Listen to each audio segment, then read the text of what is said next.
Yo les rollers, on se retrouve du coup pour une vidéo qui va être faite un peu dans l'urgence, enfin dans l'urgence non, mais on vient de voir passer en fait, merci Clark, merci Nicolas, le nouveau CR, et je pense qu'il est temps du coup de le découvrir ensemble.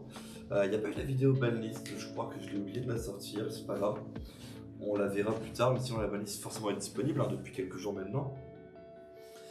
C'est important puisque forcément ça touche énormément le paradoxe qui va être le format pour les 3 prochains tournois majeurs, notamment les 2 GP que l'on a du coup en France et en Espagne, et également les Worlds que l'on a du coup en novembre, en octobre-novembre.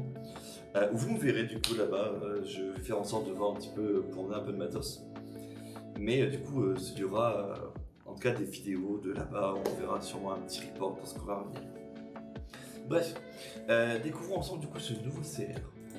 Alors, à savoir que donc c'est le CR 12.6, on avait vu qu'il y avait quelques petites modifications, notamment sur le 12.5 qui était sur la gestion des comment ça s'appelle, des bistos, donc des régalias qui pouvaient, ou des additions qui pouvaient s'additionner à des cartes. Avant on devait absolument voir la créature partir pour pouvoir rebisto. Maintenant on peut bisto sur n'importe quelle nouvelle créature. Donc ça c'est une règle qui est importante à avoir en tête si vous voulez jouer ce nouveau deck qui se joue là-dessus. Du coup je mets ma fenêtre ici, on va remettre la capture sur celui qu'on a besoin, c'est-à-dire le PDF de notre CR.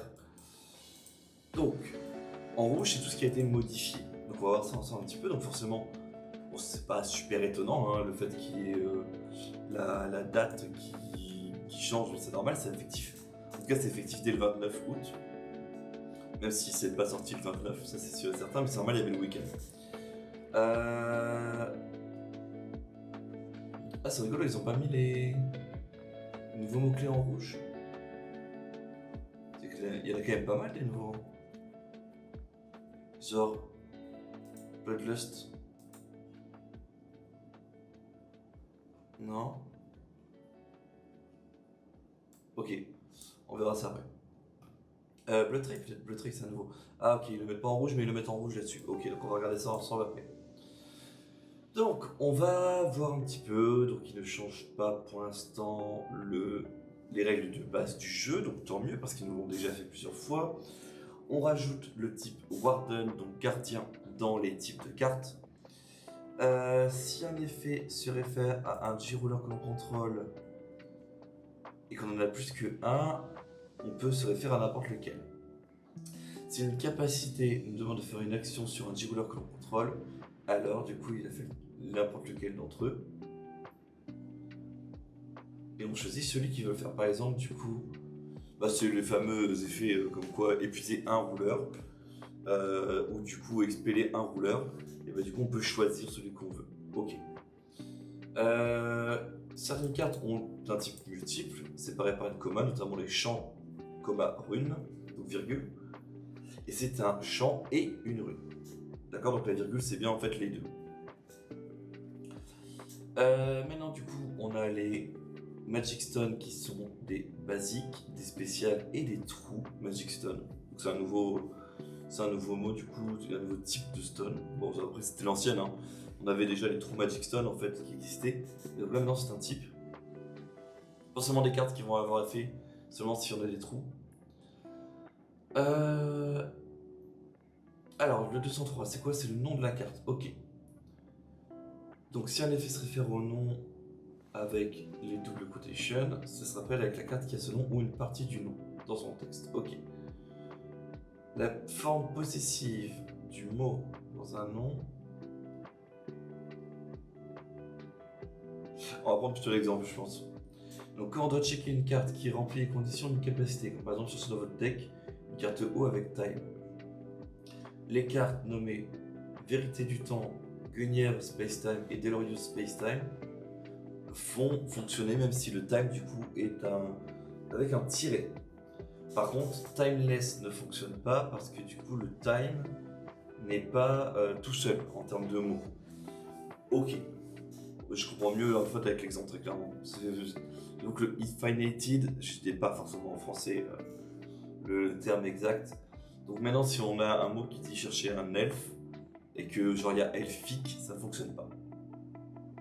On voit maintenant un total de 335 races, avec la race armure, catacombe, fungus, nomadique, overworld, ship. On n'avait jamais eu de ship. What the fuck? Seed. Je sais pas c'est quoi qui est seedé. Et warlock. Pareil, on n'a jamais eu de warlock, la vache. Bon, ça c'est les races qui s'additionnent. Alors maintenant les zones. Donc les zones sont divisées en deux parties, les zones publiques, les zones cachées. Chaque joueur peut voir les informations des cartes dans une zone publique, sauf si c'est interdit par un effet de carte ou par un effet de règle. Tous les joueurs ne peuvent pas voir les informations dans une zone cachée, excepté les joueurs qui sont autorisés par des effets de règle ou des effets du coup normaux, c'est-à-dire que par exemple forcément votre rune deck, vous êtes les seuls à pouvoir le voir, sauf si l'adversaire a une carte qui dit l'inverse. Ou alors si les cartes sont face-up dans cette zone. Tous les joueurs peuvent compter et savoir le nombre de cartes du coup qu'il y a dans ces zones, même si c'est public ou caché. Si un joueur qui a accès aux infos cachées veut faire une action, qui demande une vérification sur le type de carte, par rapport à un autre joueur, il doit montrer ces informations. C'est-à-dire que par exemple, si vous avez une carte qui dit bouger 2 cartes non Magic Stone de la zone retirée vers le cimetière, alors il faut prouver que c'est bien 2 cartes non Magic Stone. Si elles sont par exemple face down, je pense par rapport, notamment avec Kyoto. Si un joueur veut faire une action qui requiert l'information du coup, alors,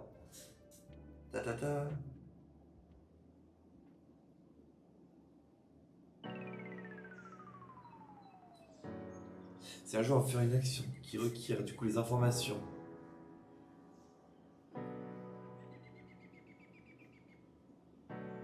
publiques arrière. Hein?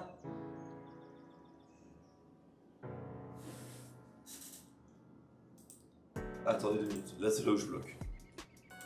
Alors ce que je comprends c'est que si on veut faire une action dans une zone publique, comme par exemple retirer un cimetière ou ainsi de suite, enfin une carte de cimetière, et qu'il faut une information précise sur la carte, on ignore du coup ces cartes-là dans ces zones publiques si les infos sont cachées. C'est-à-dire qu'on ne peut pas, par exemple, imaginons que l'adversaire a en zone retirée un réseau, il l'a face down pour une raison X ou Y, alors on ne pourra plus du coup target ce réseau. Et les cartes révélées pour tous les joueurs dans une zone cachée sont considérées comme des cartes dans une zone publique. Ça peut être intéressant, notamment pour certains effets de cartes qui demandent de cibler des zones spécifiques. Ok. Si un texte réfère à un Warden sans préciser la zone, il se réfère du coup à la carte avec le type Warden dans la zone rouleur. Ok.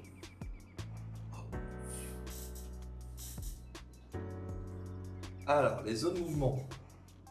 Si une carte qui a le type J-Ruler printé dessus devrait bouger d'une zone à une autre que la zone rouleur ou la zone terrain, il ne bouge pas. Sauf si ce J-Ruler a été détruit ou affecté par un rule process. Dans ce cas, on va suivre les effets 1010.1 ou 1205.5. Les J-Rulers, exception du coup forcément de cette règle-là, pour les J-Rulers avec un côté Warden, s'ils doivent bouger vers une zone autre que le terrain, ils ne bougent pas.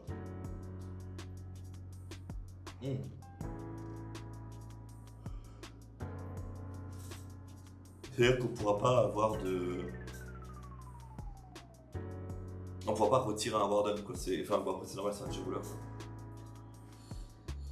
Si une carte qui a le type sub-ruler dessus devrait bouger vers une zone autre que la zone ruler et ne bouge pas, pareil.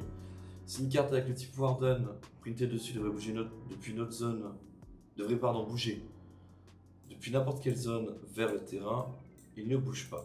Donc un Warden ne peut pas arriver flat sur le terrain. C'est un J-Ruler Warden qui va arriver. Et les sub-rulers, rulers, J-Ruler, extension rule ne peuvent pas aller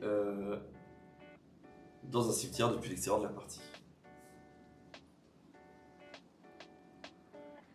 Alors, la construction du deck. Chaque joueur prépare une carte rouleur. Ce rouleur est le rouleur de départ. Et on devra le garder pour le match entier. Et n'importe quel rouleur qui n'est pas du coup ce starting rouleur est considéré comme un non-starting rouleur pour tout le match. On va choisir de rouleur Arcana forcément.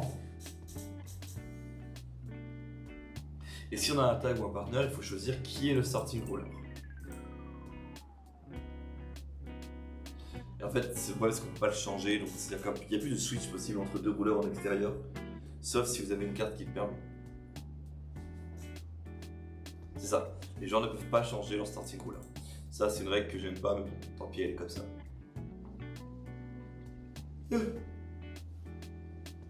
Dans le sideboard, on peut avoir une copie d'un G-Ruler qui n'a pas de côté rouleur et pas de côté Warden dans le même nom. Ouais, ça c'est pour préciser vu qu'on a maintenant des G-Ruler Warden, donc forcément c'est obligé de le mettre dans les règles. Dans les actions possibles du coup, on a maintenant le fait de pouvoir jouer un jugement, un convoque ou un Warden Process. Et de pouvoir jouer une habilité Willpower. Ça, c'est à cause des gardiens forcément. Le joueur du tour peut faire du coup donc son jugement de son Warden ou de son rouleur. Si jamais du coup il n'a pas fait de capacité de Willpower activité de ce Warden. Ça c'est les règles des FAQ, on en avait déjà parlé. Ça ne change pas beaucoup de ce qu'on connaît déjà pour l'instant.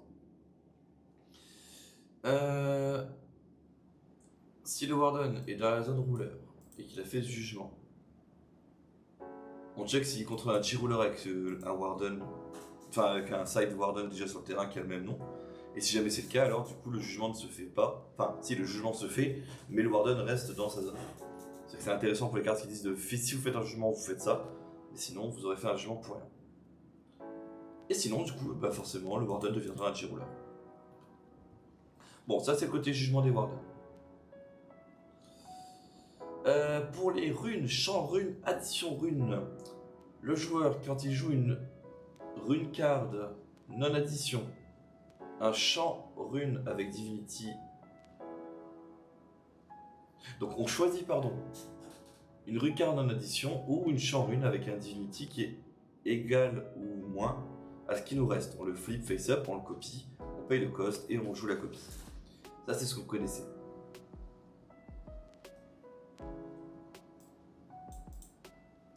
Et si jamais du coup en effet voilà, donc l'addition ça va pas bouger, hein, c'était avant, ça a déjà été mis avant. Mais du coup l'addition bien sûr, toujours pareil, il faut que ce soit égal ou moins à ce qui nous reste en difficulté. On paye le coup et on joue l'addition. C'est-à-dire qu'après elle est move depuis la rune, quand elle est dans la chase, et elle n'est plus considérée comme dans la rune arrière.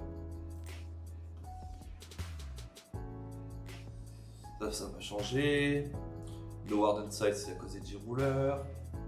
Pas transcender un G-Ruler qui a un côté Warden, ça semble logique. Les Warden, ouf. Alors. Donc on peut jouer un Warden Process uniquement si c'est notre main timing. Donc pas de quick cast. Le joueur choose un Warden du coup de sa main, le montre, paye son coup et met le Warden Process dans la chase. Le Warden Process n'est pas un sort ni une capacité. Ah, du coup je me suis fait avoir durant la paix malheureusement. Et tous les effets qui s'appliquent au sort et aux capacités ne s'appliquent pas au Warden Process, donc vous n'êtes pas taxé par exemple. Quand un Warden Process se résout, on fait les effets suivants. Le joueur qui a joué le Warden du coup le met de sa main dans sa zone rouleur face up. Et il rentre sur le terrain, enfin dans la zone arrière pardon, enfin dans la zone rouleur, avec le nombre de willpower qui est marqué en bas à droite. Et si jamais le Warden n'est pas mis dans la rouleur arrière pour n'importe quel process, alors il n'est pas dedans. Par exemple, un joueur joue Warden Barust. Avec le Warden Process dans la chase, il joue également Dark Alice. Et il discard Barust. Alors du coup en effet Barust ne viendra pas dans sa zone rouleur. Donc vous ne pouvez pas tricher. C'est-à-dire que si vous discardez votre rouleur, enfin votre Warden avant sa résolution, alors il disparaîtra. Enfin il ne viendra pas sur le terrain en tout cas, dans la zone rouleur. On ne peut pas toucher au Willpower Counter, sauf avec des effets qui en remove spécifiquement. C'est-à-dire que si vous jouez Magna qui dit que vous ajoutez n'importe quel compteur de nom, et bah du coup ça peut pas être bon, ça ne fonctionne pas. Et on peut jouer autant de Process Warden qu'on veut durant notre tour. Enfin, par tour. Bon, après, c'est que durant le tour. Le willpower, du coup, donc c'est forcément un main timing. Il peut jouer normalement que celle de ses rouleurs à lui. Il choisit une carte qu'il contrôle qui n'a pas encore activé un willpower. Il check s'il a assez de compteurs. Ensuite, du coup, s'il y a un plus, bah forcément il va le faire. Ou un 0. Et si le willpower ability est une will ability, on la résout immédiatement quand elle est jouée. C'est-à-dire que si jamais il y a de la will qui est produite dans cette willpower, ce sera sûrement le cas plus tard, alors l'adversaire n'a pas la réponse dessus.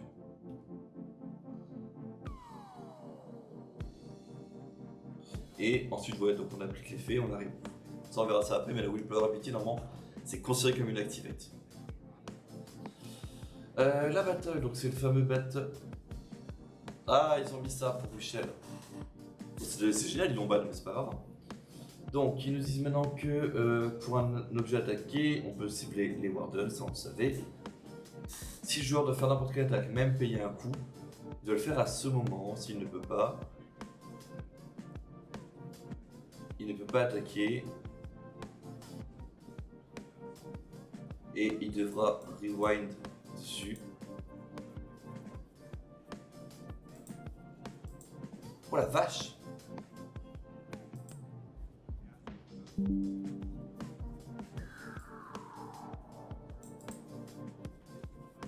Attendez. Donc, si le joueur veut faire une action d'attaquer, il le fait à ce moment-là. Ok. S'il ne peut pas, ils peuvent soit ne pas faire l'attaque, et la situation est revenue en arrière, pour savoir si on attaque ou pas, ou abandonner. Si on n'a pas d'actions qui sont faites, ou qui font ces actions, du coup on épuise le utilisateur choisi. Logique. Donc c'est-à-dire que si vous rentrez en battle, que vous ne pouvez pas payer, et que du coup on vous force à fizzle battle, vous épuisez quand même le du réseau. Ça change beaucoup de choses. Hein. C'est ça, hein, c'est si aucune de ces actions n'est faite, ou s'ils font ces actions, donc que ce soit le rewind ou l'abandon de la battle, dans tous les cas, il va y avoir quelque chose qui va être épuisé.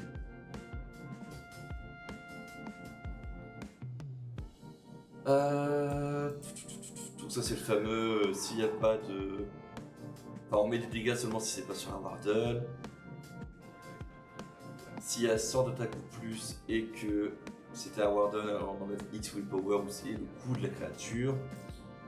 Si le G-Résonateur était un G-Ruler ou un token ou une pierre magique qui est temporairement un résonateur ou un résonateur avec 0 ou moins, on enlève 1. Donc soit c'est le coup, soit c'est 1. Ça dépendra du coup si vous avez de l'attaque ou pas. Et si vous êtes un résonateur. Multistrike, c'est considéré comme des battle damage et pas des effects de damage, donc c'est vraiment cool. C'est-à-dire que...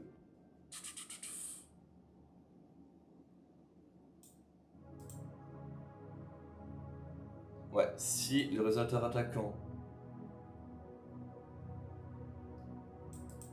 est à multistrike, alors là du coup on fait les dégâts du multistrike. Enfin on fait... Ouais ça. Et du coup ce sont des battle damage. Là, c'est fameux. Bon, ils nous le remettent encore, hein, mais c'est pour le Warden, forcément, il y a tous les nouveaux blocs, tous les nouveaux mots qu'il y a besoin.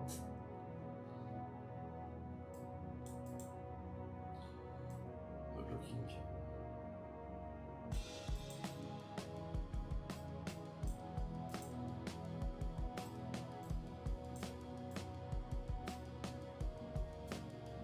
Ouais, il parle juste du fait que du coup, forcément, ça se remet les dégâts l'un à l'autre. Moi, ouais, c'est peut-être un... Ils ont peut-être oublié de le mettre vraiment bien comme il fallait, ils ont peut-être reprécisé.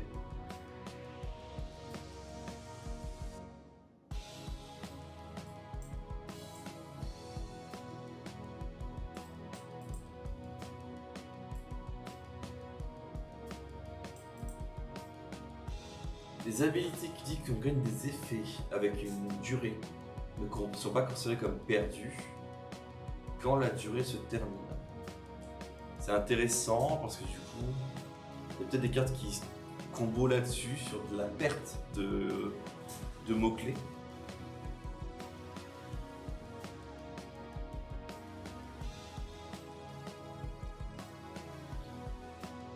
Alors, 903.2 c'est quoi? C'est les cartes de l'inhabilité. Donc, si jamais ce qui est joué est une carte et qui rentre dans la checklist comme une carte ou un spell, ouais, ça rentre dans la checklist comme une carte ou un spell. Et si jamais ça rentre dans la checklist comme une ability, enfin si jamais on joue une ability, alors c'est une ability. Les abilities ne sont pas des cartes ni des sorts. Ça semble logique.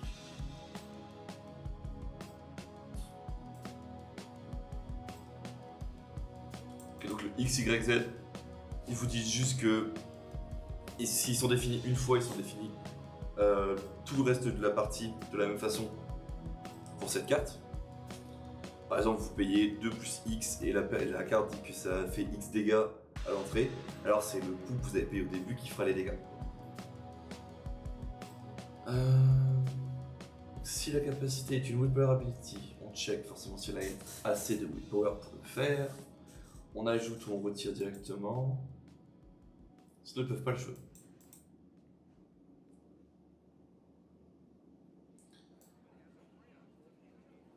On doit checker forcément s'il y a des cartes qui l'interdisent, de jouer des cartes. S'il est fait utiliser cette carte,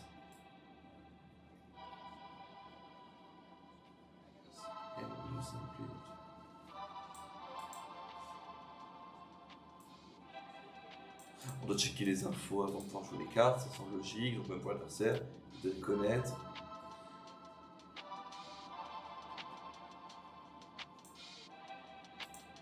Et si l'effet indique sort, dessus on doit checker du coup le print. Et on ne check pas le X. C'est-à-dire que voilà, en gros, si un effet vous dit ok, discard une carte, et ben on doit checker quand même la carte, juste pour savoir ce que c'est. Comment on va le faire. Tandis que si c'est un spell, il faut quand même vérifier que par exemple si c'est tuto un spell de niveau 2, il faut quand même être sûr que l'effet du coup ça ramène bien un sort de niveau 2.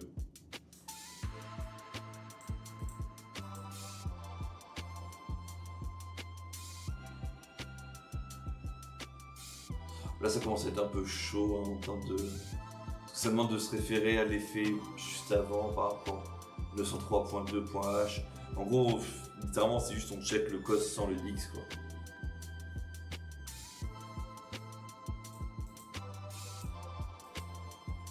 After 903.2. Attends, il y en a en vrai 903.2.h.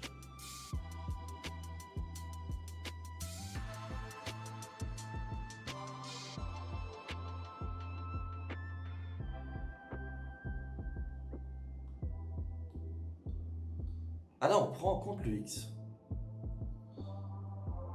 On prend en compte le X s'il y en a un.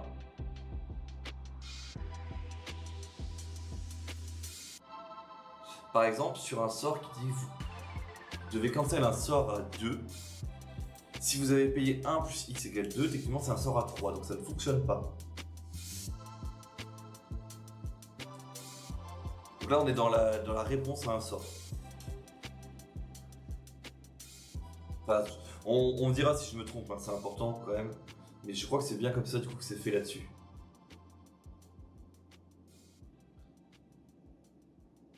Parce que 903.2 c'est what? Si une carte peut ou ne peut pas être jouée basée sur son total cost, on doit le checker du coup en fonction de deux façons, donc soit s'il y a carte, soit s'il y a spell. Donc, par exemple, si la carte dit, enfin si l'effet dit vous ne pouvez pas jouer de carte noire, alors on check la carte avant pour être sûr qu'on ne peut pas la jouer. Et si la carte utilise le mot sort, genre les sorts à 2, alors il faut checker du coup après, par exemple pour les sorts à X, après avoir calculé le X, donc après le cost.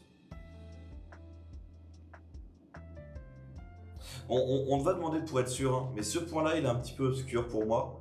Moi je le comprends ainsi. Après on verra ce que les juges le diront. Donc les Continuous Ability ou ce qu'on appelle les Base Ability maintenant. Ce sont des capacités qui s'appliquent tant qu'elles sont actives, elles sont considérées comme continues. Donc certaines continues sont des Base Ability. il y a un timing légèrement différent. Et donc, les base abilities, c'est si une continuous ability se réfère au nom, à l'attribut, à la race, au trait, au coup, à l'attaque ou à la défense d'une carte elle-même, en utilisant elle a, elles ont ou et, au lieu de gagne, c'est une base ability. Par exemple, cette carte a 900-900 est différente de cette carte gagne 900-900. Donc a 900-900, c'est une base ability.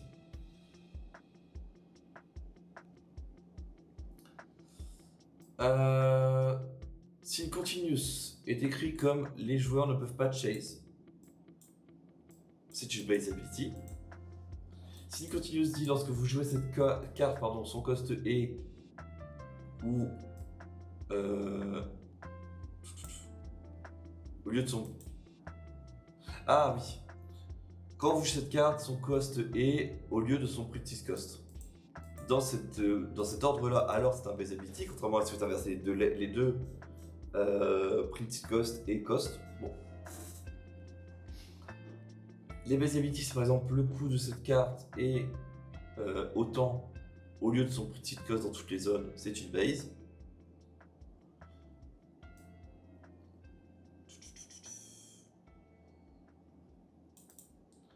Les base abilities qui ne contiennent pas d'informations en fonction de la zone, les timings ou les conditions s'appliquent durant les decks de construction. Alors ça c'est important pour l'ABC.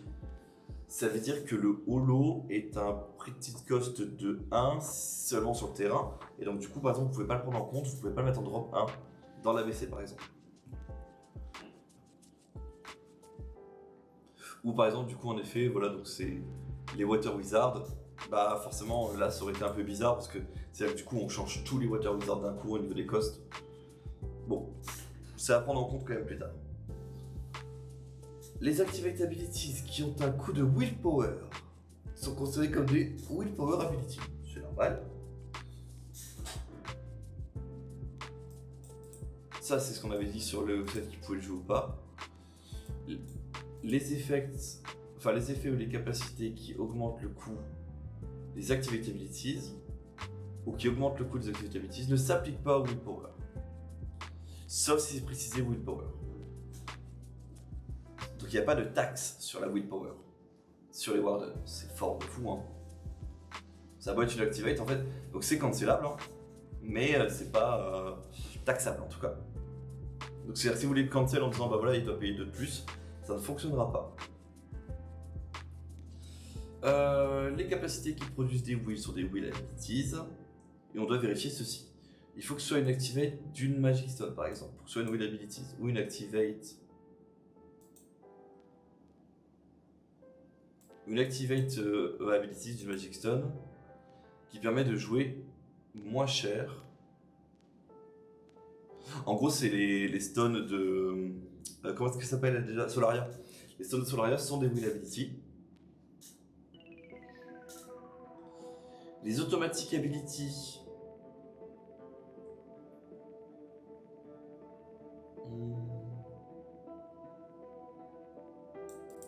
qui produisent des will abilities, enfin qui produisent des volontés sont des will abilities.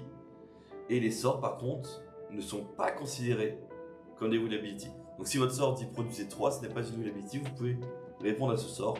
Ça se faisait déjà avant.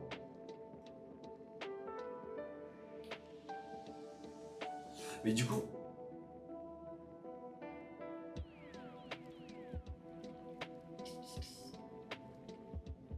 les automatic abilities qui se trigger en jouant une will ability qui n'ont pas besoin de target et qui produisent de volonté sont considérés comme des will.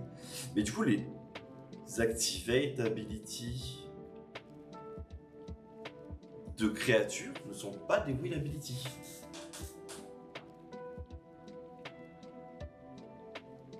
Puisque du coup, ce ne sont que celles des stuns.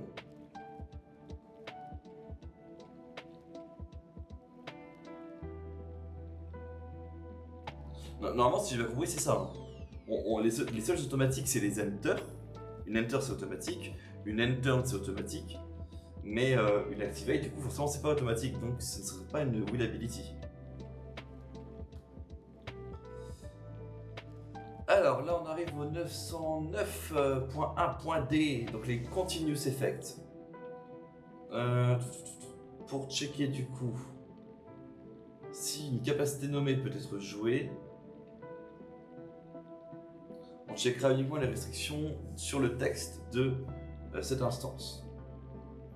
Plus toutes les autres restrictions qu'il peut y avoir, du coup, ils vont voir sur ce texte. Alors par exemple, si un joueur a deux instances de Amadeus Purity, enfin deux choses qui peuvent jouer Amadeus Purity, et qu'ils veulent jouer avec le premier, qui dit que vous ne jouez que un seul Amadeus Purity, et le second vous ne jouez que deux Amadeus Purity.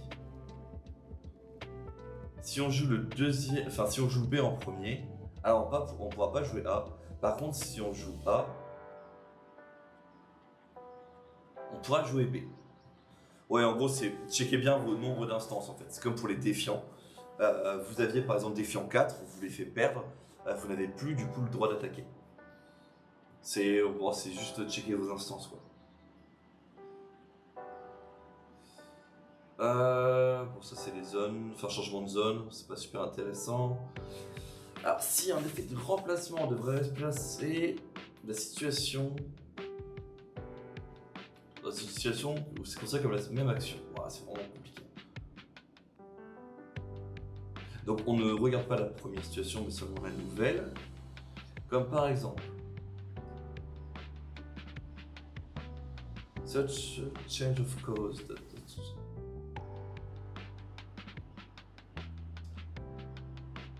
Ok.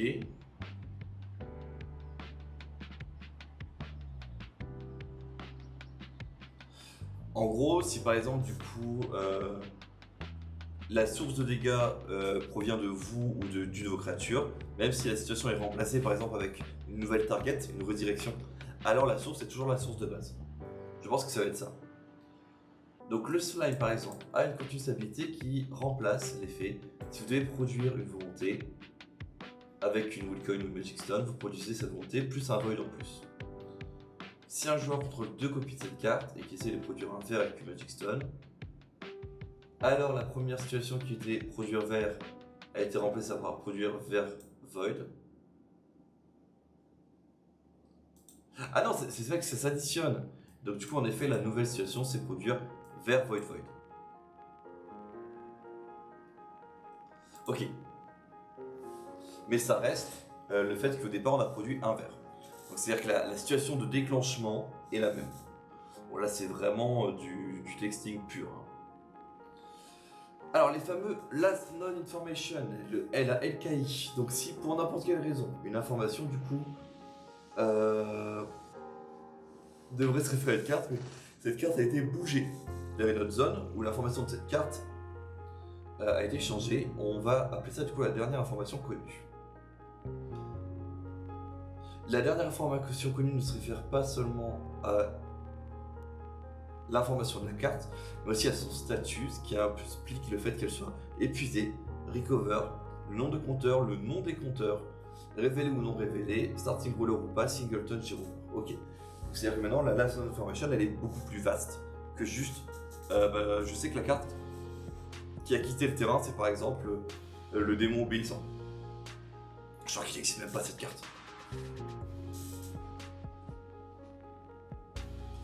Les fameuses. Maintenant, on arrive sur les action rules, donc le add. Donc, certaines additions régulières peuvent s'additionner à des cartes. Les additions de cartes qui ont besto et les additions de cartes qui ont convenu cette carte target type. Si cette carte-là ou ce type est toujours légal, alors on le met sur le terrain additionné à la target. Sinon, elle va au cimetière. Et ce sont des additions additionnelles.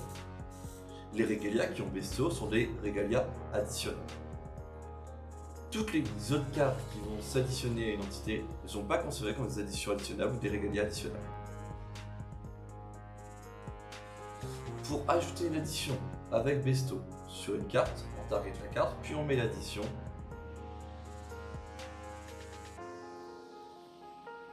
Sur le terrain et on l'additionne. Si un effet demande à un joueur d'additionner l'addition sans besto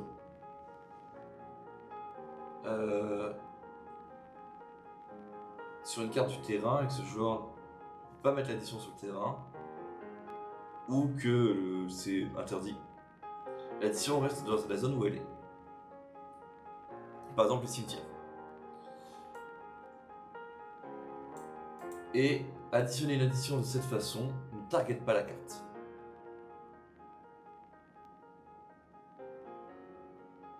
Ouais, en gros, c'est vraiment additionner une carte, par exemple, depuis le side ou depuis le cimetière sur une carte du terrain. Donc, sinon, il n'y a pas de changement de zone. Là, c'est pareil.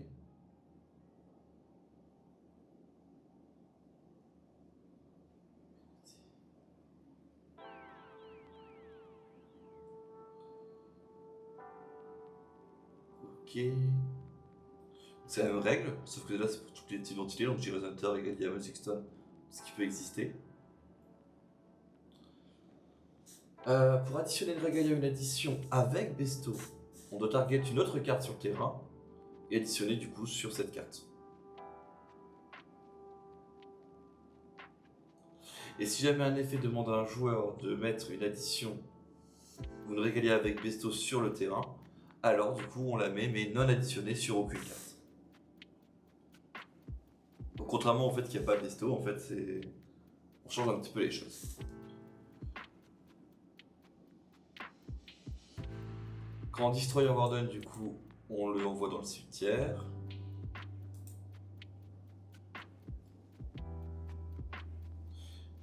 Et donc si jamais du coup vous détruisez un G-Ruler Warden qui était sur le terrain, il va dans le cimetière en face-up, c'est-à-dire qu'il faut absolument que ce soit le côté Warden qui soit de l'autre, qui soit visible. Sinon vous allez prendre des Wardens. Les trucs, ça on s'en fout, c'est juste qu'ils ont rajouté un type, le Warden ils l'ont rajouté. La fameuse copie. Donc, si l'objet copié est une entité, addition G-Ruler, Magic Star Regalia, réseau. On met un token copie de cette entité avec les mêmes informations sur le terrain. Si le token quitte le terrain, il cesse d'exister. Si un joueur fait n'importe quel choix avec l'entité copiée, le token a aussi les mêmes choix. Oh waouh! Quoi?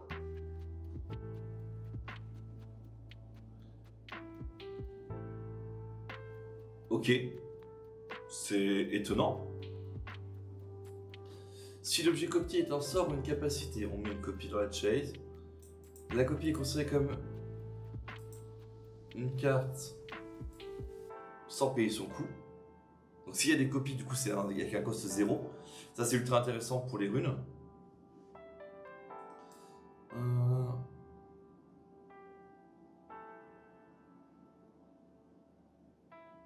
Et si le sort, en effet, sort de là, alors il cesse d'exister. Alors ça, par contre, il faudra qu'on me le clarifie. Parce que le Made Elite Choices, est-ce que c'est genre, ouais, si je mets un compteur -100 dessus, alors il fait cet effet? Est-ce que du coup l'autre a également la même chose? C'est rigolo ça.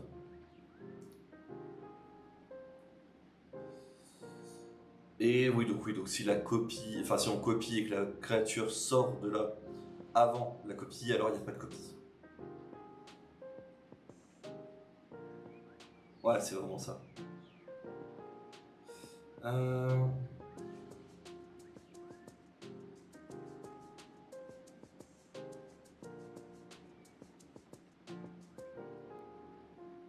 Attendez. Donc si un joueur contrôle Holo Doppelganger et que ce joueur joue le cost à 0 et que ça devient Lucifer, Holo devient Lucifer.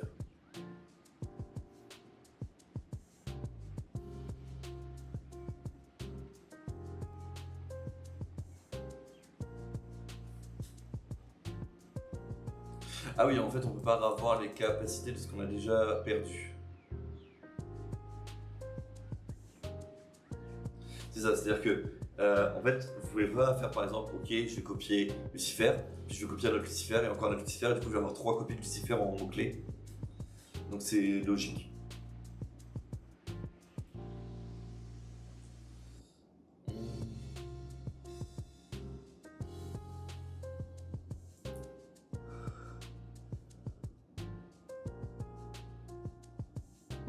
Donc si on a des copies forcément de sorts, on doit absolument choisir des cibles légales. Si la copie Live la Chase, elle cesse d'exister.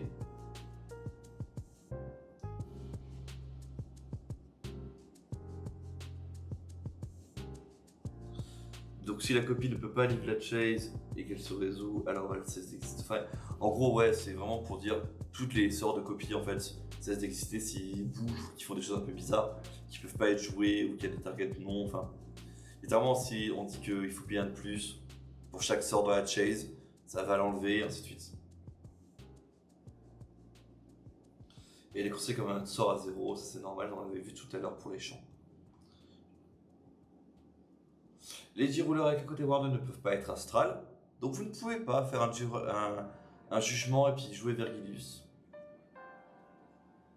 C'est ça, les joueurs ne peuvent pas faire devenir leur J-Rouler avec un côté Warden astral. Tac tac tac. Les stacking.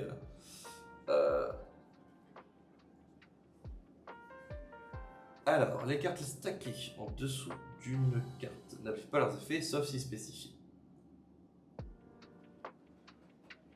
Et tout effet de carte qui s'applique à une carte stackée en dessous cesse d'exister à partir du moment où elle est stackée. Sauf si c'est spécifié. À partir du moment où je vois Warden, je sais que c'est pas fou. Alors, le fameux leave, c'est quand un effet statut de quand une carte leave une area, ça veut dire lorsqu'elle change de cette area vers une autre. On a eu du coup Defiant et Villeborn qui font partie des mots-clés cumulatifs. Ah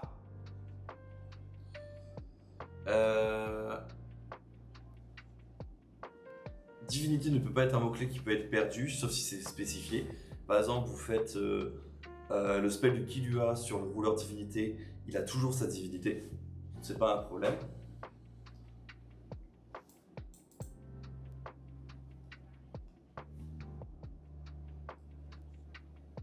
Le piste ne fonctionne pas sur les Warden.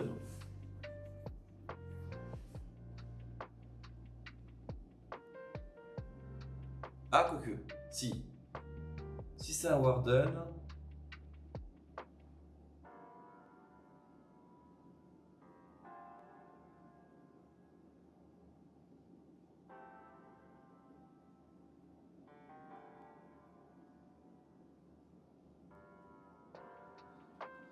Ok, donc le pierce fonctionne sur les Warden de la même façon, sauf que du coup, il n'y a pas de 0 damage. C'est-à-dire que, contrairement à la règle d'avant où on a dit que ceux qui avaient 0 d'attaque qui tapaient un Warden enlevaient un compteur, là il faut absolument qu'il y ait au moins une instance.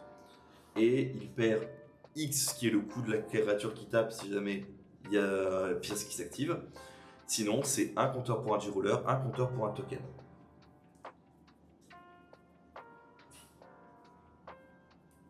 Donc l'éveil.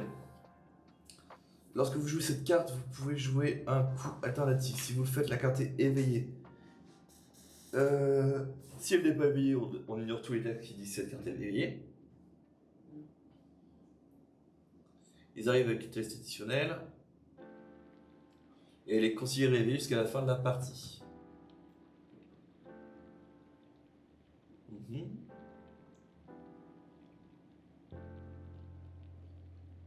Ouais, en gros, l'éveil, voilà, c'est juste que là, ils ont remis du texte pour dire qu'on rajoute le texte. Si cette carte est éveillée, alors on fait ça. Le trigger demande du coup de révéler la carte qui trigger et de jouer cette carte. Pareil pour le Stilf. Ça semble logique que vous ne pouviez pas du coup ne pas cacher la carte. Besto, une carte peut avoir plusieurs instants de cette capacité. On l'a vu avec des additions qui peuvent avoir double Besto. Et elles ont le droit de rester sur le terrain si elles ne sont pas additionnées à une carte, celles qui ont Besto. Les autres, non. C'est une direction de cimetière. Le jugement, donc on peut avoir plusieurs jugements. Ça, la résonance, oui.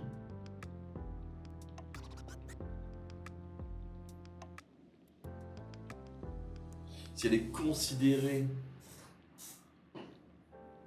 comme une pierre magique de type Intel, alors du coup, on trigger la capacité, même si ça n'a pas le type pierre magique. Ça se faisait déjà un peu, je crois. Ah, peut-être pas. Je sais pas. Donc on n'a pas le droit d'excéder la divinité, ça c'est on le savait. Alors pour les tags...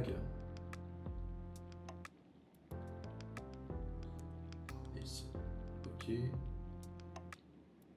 Donc ça c'est fameux, si vous avez un tag, il faut choisir un starting ruler forcément entre les deux. C'est pour ça qu'il l'a rajouté partout.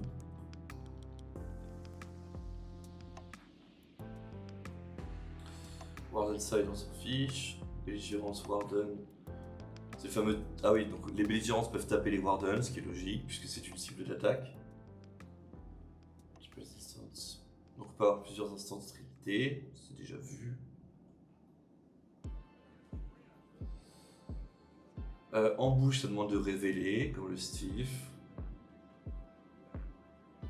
Aiguise, du coup, c'est une capacité continue qui dit qu'on ne peut pas être target par le quick cast, une capacité dans la source.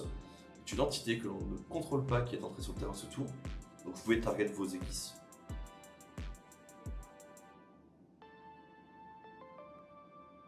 Donc les joueurs peuvent avoir aiguises, du coup. Blood Trail est une continue qui dit que si on a tapé 2 fois durant ce tour, la carte gagne Swiftness et elle rentre avec 2 compteurs puissants. Le Defiant, c'est le fait qu'on peut attaquer X fois, où X est le Defiant X, durant la main phase sans l'épuiser, et Defiant 0 dit qu'on ne peut pas attaquer du coup. Outnumber demande du coup, lorsque l'on joue cette carte... Ah, c'est pas mal ça.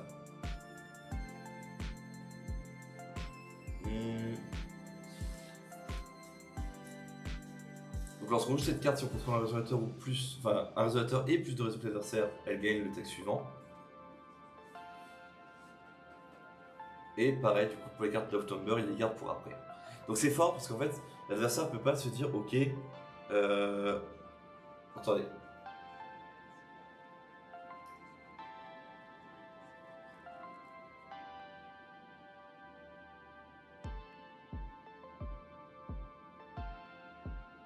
Ah, ça dépend. Si le Outnumber donne des capacités, du coup, c'est uniquement tant que c'est résolu. Donc l'adversaire, si en effet il rajoute des résonateurs, alors vous perdez l'Outnumber. Le Vigborn, c'est une automatique qui dit que dès qu'on est target par un sort ou une capacité la première fois de chaque tour, les autres joueurs perdent 100 multiplié par le X de Vigborn. Et enragé, donc je crois qu'il n'y avait que l'aigle qui avait enragé, voire rien d'autre, mais c'est peut-être un peu raté. Elle dit que lorsqu'elle attaque, on doit bloquer. Si un compteur puissant ou un compteur -100 qui est devenu un compteur 0-0, on n'applique pas les compteurs du coup pour eux, en fait c'est des 0-0, voilà. Enfin, en gros, un +100 et un -100 c'est nul, il n'y a plus de compteur. Si un G-Roller avec le Warden Side avec une défense de 0 ou -0, il quitte le terrain et il retourne dans le cimetière en côté Warden Up. Pareil du coup si Warden n'a plus de willpower. Si jamais vous avez 2 Warden avec le même nom, alors il faut en mettre un dans le cimetière. Du coup, si un joueur contrôle une addition additionnée sur quelque chose, mais sans le besto, et qu'elle est additionnée nulle part, si ce n'est pas un G-Resonator, une Regalia ou une Magic Stone, alors il la met dans son cimetière. Si un joueur contrôle une addition avec Besto, qui est additionnée à une carte illégale, alors l'addition, du coup, qui n'est pas traitée comme un G-Resonator, une Regalia ou une pierre magique, est mise au cimetière. Toujours pas en fait, si jamais du coup, c'est toujours le without. D'ailleurs, j'ai dit avec pendant ces 100. Et si on a une édition qui est additionnée à elle-même, du coup ça va au cimetière.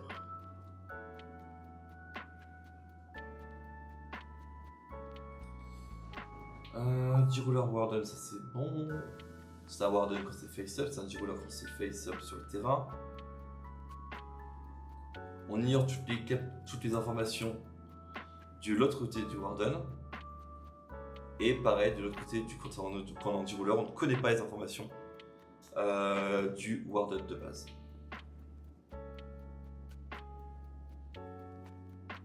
Et si on peut voir les deux informations, alors on connaît les deux infos.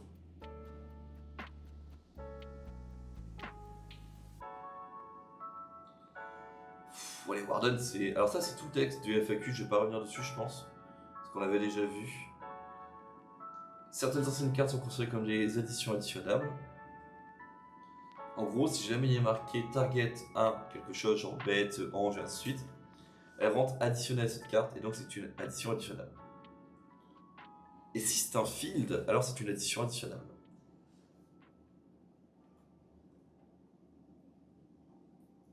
Si une vieille carte a cette carte attaque sans s'épuiser, alors c'est traité comme un défiant. Ouais, quand on attaque, ça ne puisse passer, t'es un défiant du coup.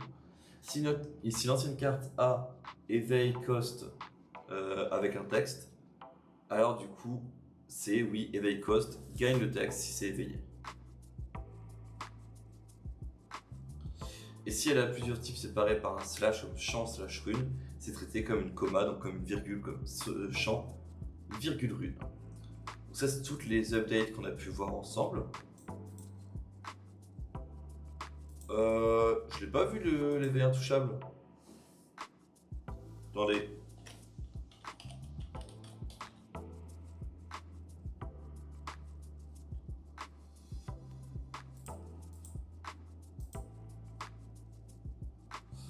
Ah, c'est sûr. PDF, il y a toujours un petit peu. Hein. Attendez, on va chercher le mot-clé directement.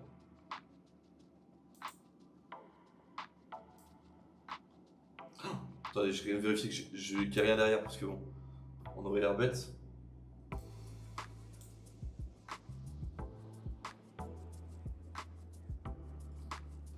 Normalement, de toute façon, on a fini là-dessus. Hein. Ah, ça, c'est toutes les updates. Voilà. Donc, on retourne au mot-clé. Et on va aller chercher le intouchable.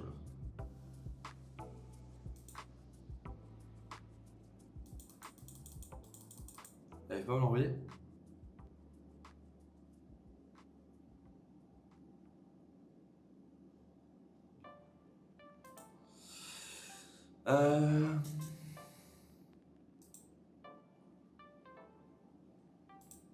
Est-ce qu'il galère là? Vraiment?